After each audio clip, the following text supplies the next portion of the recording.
우리가 읽은 본문의 말씀은 메시아로서 예수 그리스도의 권위를 보여주는 10가지의 치유와 죽기 사건의 마무리를 보여줍니다. 그리고 목자로서 예수 그리스도의 마음과 바람을 말씀하심으로 9장이 마무리됩니다. 먼저 두 소경의 이야기가 펼쳐집니다. 예수께서 관리의 딸을 살리시고 그 집을 떠나 길을 가시고 계실 때에 두 소경이 예수님의 뒤를 따라오면서 외칩니다. 다윗의 자손이여 우리를 불쌍히 여기소서. 여기서 주목을 끄는 것은 다윗의 자손이여 라고 하는 칭호입니다. 이 다윗의 자손이라고 하는 표현은 마태복음 1장 1절에 예수님의 족보를 기록할 때 처음 사용된 이후 두 번째로 마태복음에서 나오는 호칭입니다. 이 소경들이 예수님을 향해서 다윗의 자손이여 라고 불렀던 것은 그들이 육적인 눈은 멀었지만 영적인 눈은 열려 있어서 예수님을 바로 알고 인식하고 있음을 보여줍니다. 이 칭호와 함께 28절에서 그들이 주여 그러하오이다 라고 하면서 예수님을 퀴리에 주님이라고 칭한 것도 이들이 예수님을 하나님의 아들이고 메시아로 인정하고 있다는 그들의 인식을 보여줍니다. 이들의 이러한 인식은 그 당시 종교 지도자들, 바리새인과 같은 사람들이 예수 그리스도를 인정하지 않는 모습과는 매우 대조적입니다. 그들은 예수님을 다윗의 자손으로도 주님으로도 받아들이지 않았습니다. 이런 사실에 비추어 볼 때 이 두 소경의 신앙 고백은 모든 시대를 살고 있는 예수님의 제자들 또 성도들에게 가르쳐 주는 바가 큰 것입니다.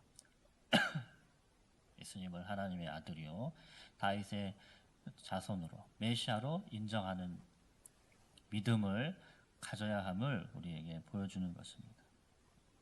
예수님은 이들을 집으로 부르셨습니다. 아마 마태복음 4장에 먼저 언급되었던 예수님의 집인 것 같습니다. 이들은 굉장히 특별한 영광을 얻었죠. 예수님의 집에 사적으로 초대되는 영광을 얻은 것입니다. 그리고 예수님께서는 이들의 믿음을 직접적으로 요구하시고 이들은 믿음으로 화답했습니다. 그러자 예수님께서는 이들의 눈을 만지심으로 이들을 치유해 주신 것입니다. 예수님은 이들에게 마태복음의 다른 부분에서는 나오지 않는 엄격한 경고를 하십니다. 이 기적을 다른 사람들에게 알리지 말라고 하시는데 이렇게 엄히 경고하신 이유는 이들이 사람들에게 이 소문을 퍼뜨림으로 사람들이 예수님께 몰려들어서 예수님이 진정 감당하셔야 하는 사명을 감당하지 못하고 또 더 나아가서 그 예수님의 사역을 감당하시는데 방해를 받고 또 위태롭게 되는 일을 방지하기 위해서였습니다. 그러나 이 눈이 밝아진 사람들은 예수님의 말씀에 순종하지 않았죠. 이 이야기를 온 땅에 퍼뜨렸습니다. 이들은 아까 예수님께 무엇이라고 고백했습니까? 주여라고 고백했습니다. 주님의 말씀에 절대 순종해야 하는 자들이 믿음으로는 치유받았지만 예수님의 말씀에는 순종하지 않았습니다. 이들의 이중적인 모습을 통해서 성경은 하나님의 백성이 이스라엘의 모습을 가르쳐 준 것입니다. 그들이 메시아를 향해서 가져야 할 영화는 가진 자도 있지만 다른 한편으로는 이스라엘의 불순종이 있다는 것을 알려주는 것이죠.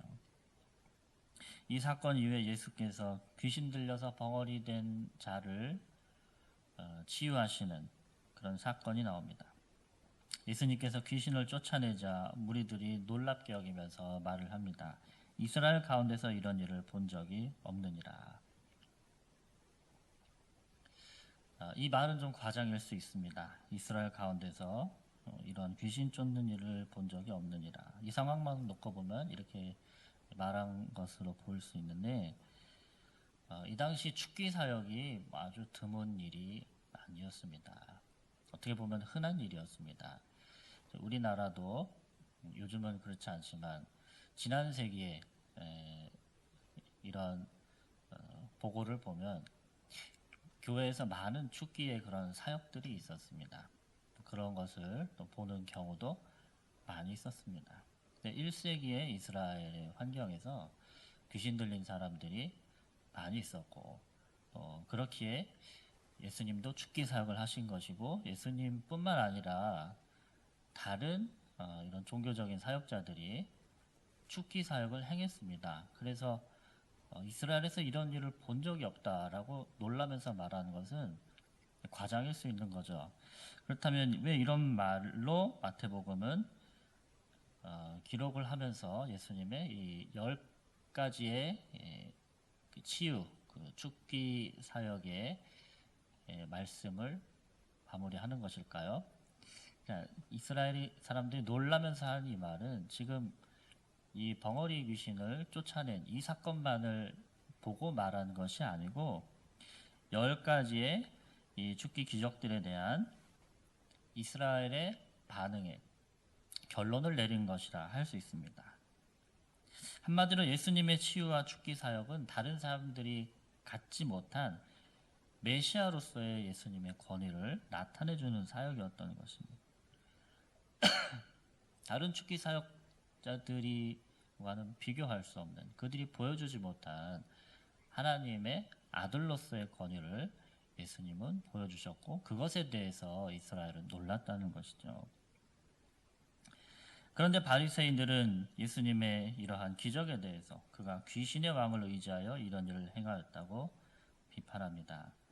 그들은 영안이 어두워서 예수님을 알아보지 못하고 있을 뿐더러 백성들을 바른 길로 인도해야 할 지도자인데도 불구하고 마치 맹인이 다른 사람을 이끌듯이 이스라엘 백성을 더 큰 영적인 어둠으로 인도하고 있던 것입니다. 결국 이들은 예수님을 이렇게 시기하고 예수님을 죽이는 일까지 자행하게 되죠. 자, 이렇게 산상수훈에서부터 출발해서 예수님의 메시아로서의 권위를 드러내는 10가지의 기적이 모두 등장했습니다. 그리고 마태복음은 이 치유와 회복의 사역을 하신 예수님께서 이 사역을 이제 제자들에게 나누어 주는 모습으로 9장을 마무리합니다. 4장 23절에서 예수님의 가르치시고 그리고 천국 복음을 전하시고 그리고 모든 연약한 자, 병자들을 고치시는 3대 사역으로 예수님은 이 사역의 시작을 하셨습니다. 그리고 9장 35절의 말씀에서 같은 말씀이 반복되는 것을 우리들이 보게 되죠.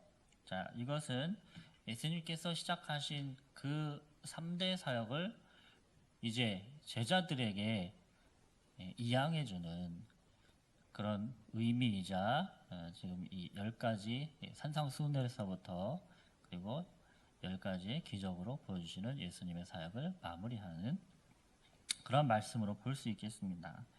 예수님께서 이제 영적인 궁핍함에 놓인 이스라엘을 바라보시는 예수님의 마음에 대해서 36절에 말씀합니다. 우리를 보시고 불쌍히 여기시니 이는 그들이 목자 없는 양과 같이 고생하며 기진합니다. 예수님께서는 이스라엘을 보시고 목자 없는 양과 같이 고생하는 그런 사람들의 비참함을 보시고 불쌍히 여기셨습니다. 성경은 하나님과 사람의 관계를 목자와 양으로 자주 비유합니다. 구약 성경에서도 하나님은 이스라엘의 목자로 소개되고 이스라엘은 하나님의 양으로 그렇게 상징이 됩니다. 자, 왜냐하면 양이라고 하는 동물은 굉장히 의존적인 동물이기 때문입니다. 목자의 인도와 관심과 돌봄이 필요한 연약한 동물입니다. 그래서 하나님의 백성들은 목자이신 하나님의 돌봄을 받아야만 살 수 있다는 것이죠. 자, 그런데 본문의 무리들은 목자의 돌봄을 받지 못했습니다. 고생하며 사방으로 유리했습니다. 왜 그랬을까요? 이 당시에 목자의 역할을 부여받은 바리새인, 사두개인, 서기관 같은 종교 지도자들이 백성들을 잘 돌보기보다는 괴롭혔기 때문이죠. 껍데기와 위선밖에 없는 종교 행위들만을 강조하고 백성들을 율법으로 정죄하기에 바빴습니다.